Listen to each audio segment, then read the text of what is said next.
Témoignage de guérison opéré par Chris Monclar. Pour clôturer cet ouvrage, je vais parler de quelques guérisons sélectionnées et ce que ma présence m'a permis d'accomplir pour un nombre restreint de personnes qui, pour certaines, se retournèrent d'ailleurs contre moi. Une expérience intéressante de toutes les facettes de la guérison du corps physique et de ce qu'elle provoque parfois d'inattendu chez les personnes qui la reçoivent.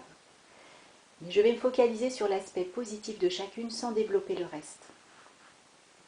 Il est important de signaler que sans l'accord intérieur de sa présence pour apporter une guérison à une personne, qui bien souvent s'auto-guérit elle-même par le déclenchement d'énergie appropriée, est dommageable pour soi-même. En effet, il est important de ne pas anticiper une expérience que doit vivre une personne en la guérissant. C'est une erreur qui peut coûter très cher et qui résulte d'une incompréhension des lois de la vie. Voir le livre « Secret d'une vie réussie » et les ouvrages « Les clés de ta libération » tomes 1 et 2. Pour ceux et celles qui veulent comprendre les mécanismes des lois de l'existence, s'ils ou elles en ressentent le besoin. Sachez encore que les miracles n'existent pas au sens où l'être humain l'entend, car ils ne sont que l'application des lois de la vie.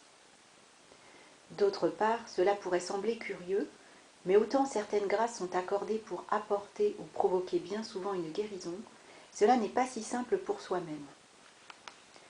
Un autre aspect de la maladie est intéressant. Lorsque j'étais jeune, je me disais que cela était un peu honteux d'être malade si on était une personne spirituelle. Aujourd'hui, tout cela n'a plus aucune valeur de vérité en ce qui me concerne. Par exemple, malgré que Godfrey eut rencontré Saint-Germain, il finit sa vie malade, idem pour Géraldine innocente. Le Dalai Lama a failli être emporté par une maladie étant jeune, et Mère Mera pareillement. Moi-même, j'ai eu des problèmes de santé, j'ai compris quelques éléments à ce sujet.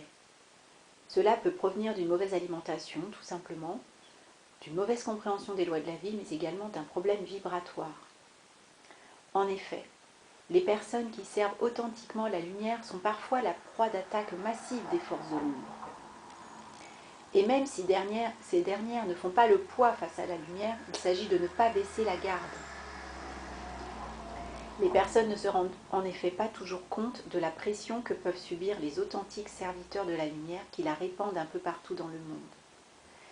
Cette pression glisse souvent comme l'eau sur un rocher, mais parfois peut rester accrochée dans une cavité que l'on a oublié d'abreuver d'amour. Tous les serviteurs de la lumière connaissent cela. Des flèches bleues sur la route. Un jour où je me promenais à vélo avec mon ex-compagne sur des petites routes de campagne, soudainement, des flèches bleues éthériques d'un bleu électrique se manifestèrent devant mes yeux et m'indiquaient une direction à suivre. Nous étions fatigués, mais j'expliquais à ma compagne de l'époque que je ne pouvais me détourner de ces flèches qu'elle ne voyait pas et que je devais impérativement les suivre, ce que je fis. J'atterrissais dans un lieu d'exposition artistique et je me dirigeais directement vers l'une des salles qui accueillait les œuvres des artistes concernés.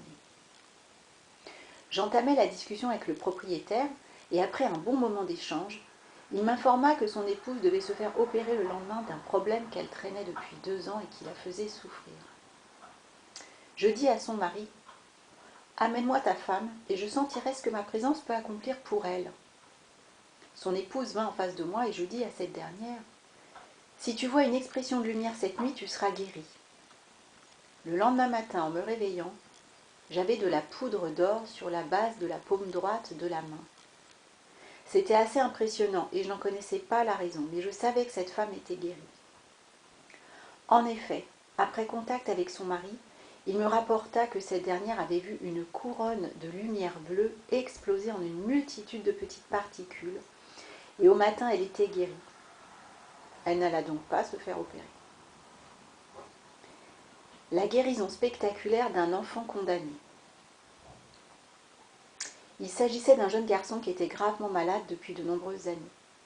Je me trouvais chez un ami du père de cet enfant, et soudainement je dis à cet ami qui m'avait informé de la situation, alors que je ne connaissais ni le père ni l'enfant, de transmettre au père de l'enfant que lorsque ce dernier sera à quelques jours de mourir, j'en serai alertée par ma présence et qu'elle le guérira.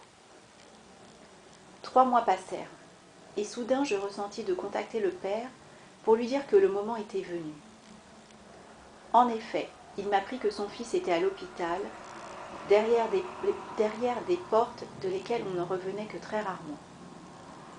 Sa vie restante n'était estimée qu'à 2 ou 3 jours. Le père de l'enfant filtrait beaucoup les personnes qui voulaient aider son fils pour être certain de leurs véritables intentions.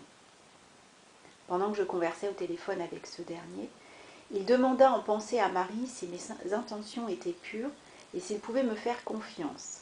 Et il reçut, d'après ses dires, des frissons sur l'ensemble du corps, avec un immense sentiment d'amour qui le parcourra entièrement.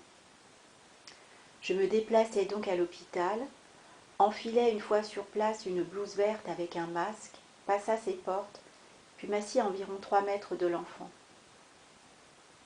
Je lui ai ensuite envoyé pendant 2 heures de puissants rayons de lumière rose, blanc et bien d'autres activités du feu sacré, avec l'aide de ma présence et de Marie et sans doute d'autres maîtres, mais je ne m'en souviens plus. Seulement quelques heures après, alors que j'avais quitté l'hôpital, son père m'apprit que sa maladie, qu'il traînait depuis 11 ans et qui avait failli l'emporter, avait quitté soudainement tous les endroits de son corps où elle siégeait pour se loger dans son genou. Il fut opéré à cet endroit et ne devait plus remarcher normalement.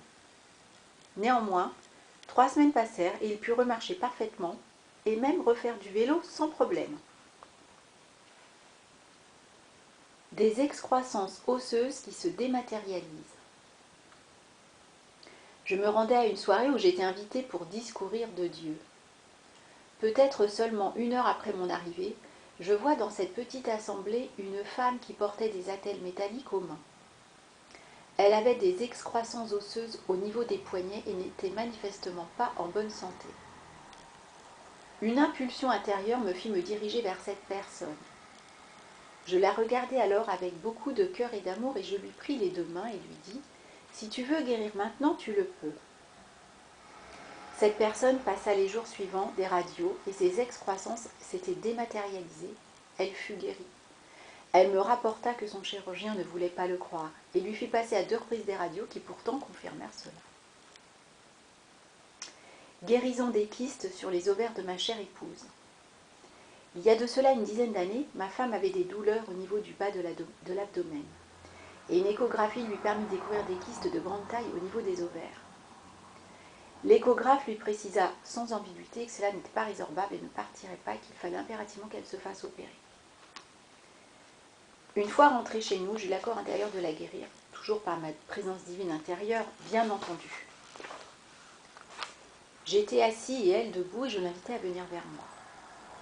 Une fois proche, je fis une apposition des mains pendant quelques secondes seulement, puis je lui dis « Tu es guérie ». Difficile à croire, non? Elle fit un scanner et le spécialiste s'arracha les cheveux car il n'y avait plus rien. Et pourtant, il avait d'une main l'échographie qui montrait sans ambiguïté les kystes et de l'autre le scanner où ils avaient disparu. Il est tellement simple pour la présence en chacun d'accomplir de belles œuvres, mais pour cela sa foi doit être totale. Il ne s'agit pas d'un aveuglement, mais au contraire d'une grande lucidité intérieure et d'une communion si forte avec sa présence à un moment T que l'accomplissement ne peut échouer. Tout est accompli par l'amour de Dieu, et c'est ainsi, et c'est juste et bon.